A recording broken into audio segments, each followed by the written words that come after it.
یتاما اموالہم،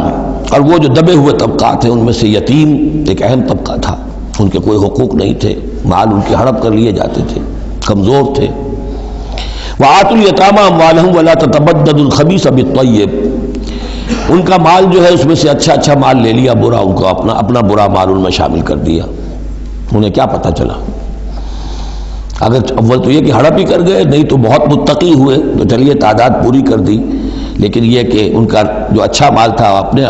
طرف لے لیا اور ردی مال ادھر لگا دیا۔ ولا تاکلوا اموالہم الی اموالکم، اور ان کے مال اپنے مالوں میں شامل کر کے ہڑپ نہ کرو۔ انہ کان حوبا کبیرا، یقیناً یہ بہت بڑا گناہ، بہت بڑے بوال کی بات ہے۔ وَإِنْ خِفْتُمْ أَلَّا تُقْسِطُوا فِي الْيَتَامَىٰ، اور اگر تمہیں اندیشہ ہو کہ تم یتیم بچیوں کے بارے میں انصاف نہیں کر سکو گے،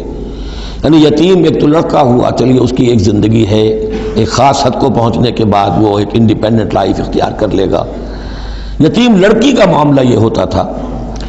کہ وہ یہ کہ کوئی ولی ہے، اس سے انہیں نکاح بھی کر لیا لڑکی سے تاکہ اس کا مال بھی قبضے میں آ جائے، اور چونکہ یتیم ہے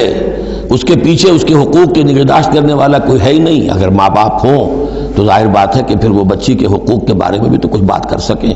لہذا جس طرح چاہیں اس پر ظلم کریں، ان کا کوئی پرسان حال نہیں۔ تو اس میں خاص طور پر کہ یتیم ایک تو ہے لڑکا اور ایک لڑکی یتیم۔ وآتوا الیتاما، اسے منکرین سنت نے، منکرین حدیث نے اس آیت کو مختلف طریقے سے وہ تعبیر کیا ہے، لیکن وہ میں یہاں اس وقت بیان نہیں کر سکتا۔ جو مفہوم میں صحیح سمجھتا ہوں، جو سلف سے چلا آ رہا ہے،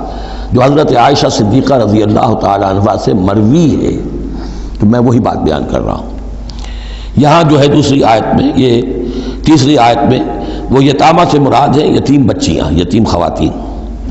وَإِنْ خِفْتُمْ أَلَّا تُقْسِطُوا فِي الْيَتَامَىٰ فَانكِحُوا مَا طَابَ لَكُم مِّنَ النِّسَاءِ مَثْنَىٰ وَثُلَاثَ وَرُبَاع، تو پھر یہ ہے کہ تم ان یتیم بچیوں سے نکاح مت کرو، اور تمہیں جو پسند ہو، اگر ضرورت ہے دو دو تین تین چار چار کی حد تک تمہیں اجازت ہے، نکاح کر سکتے ہو۔ تعدد ازدواج کی یہی آیت قرآن مجید میں، لیکن یتیم بچیوں کے تم ولی بن کر کہیں اور ان کی شادی کرو تاکہ ان کے حقوق کے لیے پاسبان بن کر تم کھڑے ہو سکو، ورنہ یہ کہ تم نے انہیں اپنے گھروں میں ڈال لیا تو پھر ان کے حقوق کا کون ہوگا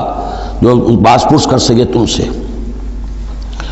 فَإِنْ خِفْتُمْ أَلَّا تَعْدِلُوا، البتہ یہ جو ہم نے آزادی دی ہے دو دو تین تین چار چار، اس کی ایک شرط ہے، اور وہ یہ کہ اگر دو شادیاں ہیں، تین ہیں، چار ہیں، تو عدل ہو۔